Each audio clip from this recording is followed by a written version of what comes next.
Mon dernier roman, c'est un roman policier, c'est un roman à suspense, c'est aussi un roman sur un secret de famille. Et ça raconte au départ la trajectoire de mon héroïne qui s'appelle Leili et qui est une mère de famille qui a 3 enfants, qui est d'origine malienne, qui est arrivée en France de façon clandestine et qui cache un secret.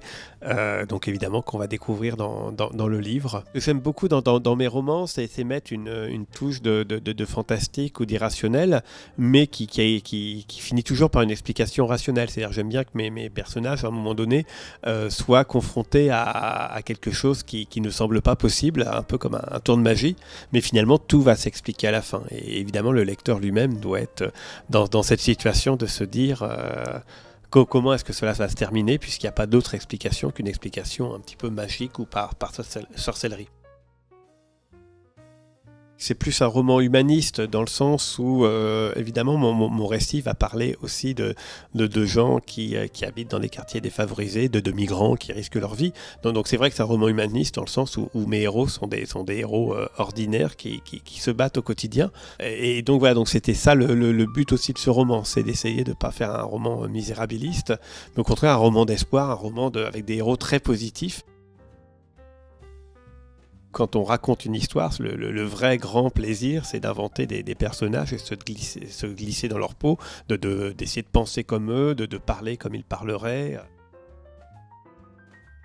J'ai la chance aussi d'avoir été édité relativement tard, donc du coup j'ai quand même un certain nombre d'histoires qui sont dans mes tiroirs et que je peux aller chercher année après année. Ça me permet de développer une idée que j'avais depuis longtemps, donc du coup c'est ce qui nourrit l'inspiration.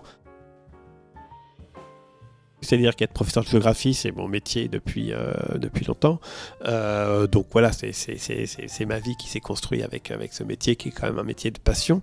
Mais c'est sûr que être écrivain, alors c'est pas forcément être écrivain dans les 3 meilleurs en France, enfin les plus gros vendeurs en France, mais c'est sûr c'est quelque chose là, qui relève plutôt du rêve et de quelque chose qui est forcément un peu incroyable.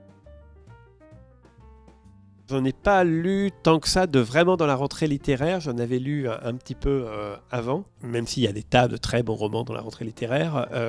Le fait qu'il y ait énormément de romans qui soient soit des biopics de personnalités plus ou moins connues, soit des dissertations autour de faits divers qui se sont vraiment déroulés, c'est pas forcément ce que je préfère lire, et je préfère les choses où il y a plus d'imaginaire, donc voilà.